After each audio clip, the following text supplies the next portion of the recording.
Dhaka premier division cricket league খেলতে যাচ্ছেন Shakib Al Hasan. Legends of Rupganj দল এমন একটা খবর প্রচার করে চাঞ্চল্য সৃষ্টি করার চেষ্টা করেছিল। বিষয়টা সেফ একটা পাবলিসিটি স্ট্যান্ড। একদিন পরে জানা গেছে সাকিবের পক্ষে দেশে ফিরে ডিপিএল খেলা সম্ভব নয়। কিছু অনিশ্চয়তা, কিছু অমীমাংসিত প্রশ্ন ছিল আগে থেকেই। তারপরেও দেশে না থাকলেও অনলাইনের মাধ্যমে দলবদল প্রক্রিয়া সম্পন্ন করেছেন সাকিব। কিন্তু বড় বাধা হয়ে দাঁড়িয়েছে দেশে ফেরার অনিশ্চয়তা। তার বোলিং নিষেধাজ্ঞা নিয়েও তিনি খেলতে পারেন ডিপিএলে। চেন্নাইয়ে দ্বিতীয়বারের মতো পরীক্ষায় বোলিং অ্যাকশন ত্রুটিপূর্ণ প্রমাণিত হওয়ায় আন্তর্জাতিক ক্রিকেটে বল করতে পারবেন না তিনি। সেই আইন দেশের ক্রিকেটে খাটবে না। রমজানের বাজারের লিস্টে ইসপি আছে তো? জানা গিয়েছিল সাকিব আমেরিকা থেকে ইংল্যান্ডে গিয়ে বোলিং অ্যাকশনের পরীক্ষা দিয়ে তবেই আসবেন দেশে। এর আগে ইংল্যান্ডের কাউন্টি চ্যাম্পিয়নশিপের একটি ম্যাচে তার বোলিং অ্যাকশন নিয়ে প্রশ্ন ওঠে।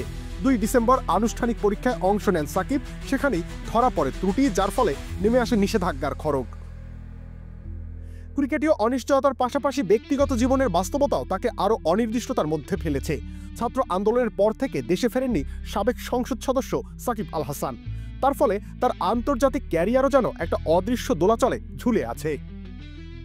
দেশে ফিরে ক্যারিয়ারের শেষ টেস্ট খেলার সুযোগ পেয়েছিলেন সাকিব। ফেসবুকে ক্ষমা চাওয়ার পরও সেটা সম্ভব হয়নি। ফলে লিজেন্ডস অব রূপগঞ্জের ঘোষণা ও সাকিবের রেজিস্ট্রেশন নতুন করে আলোচনার জন্ম দিয়েছিল। সাকিব কি ফিরতে পারবেন?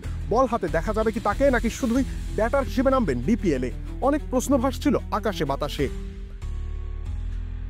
কিন্তু বাস্তবে সেটা করে দেখাতে পারেননি লিজেন্ডস অব রূপগঞ্জ। দলটির মালিক বলেছিলেন, আমরা সাকিবকে দলে নিয়েছি ক্রিকেটার হিসেবেই, রাজনীতিবিদ হিসেবে নয়। ঘরের ছেলে ঘরে ফিরে আসছে, এটাই সবথেকে বড় খবর। তবে অনিশ্চয়তার কুয়াশা আদৌ কাটেনি। সাকিব ফিরবেন না, তবে লিজেন্ডস অব রূপগঞ্জ নিজেদের পাবলিসিটি স্ট্যান্ডে সফল হয়েছে। তেমন একটা খরচ না করেই ডিপিএল দল বদলে বড় একটা সময় আকর্ষণের কেন্দ্রবিন্দুতে ছিল তারা। রবিউল ইসলাম রনি, খেলা ৭১।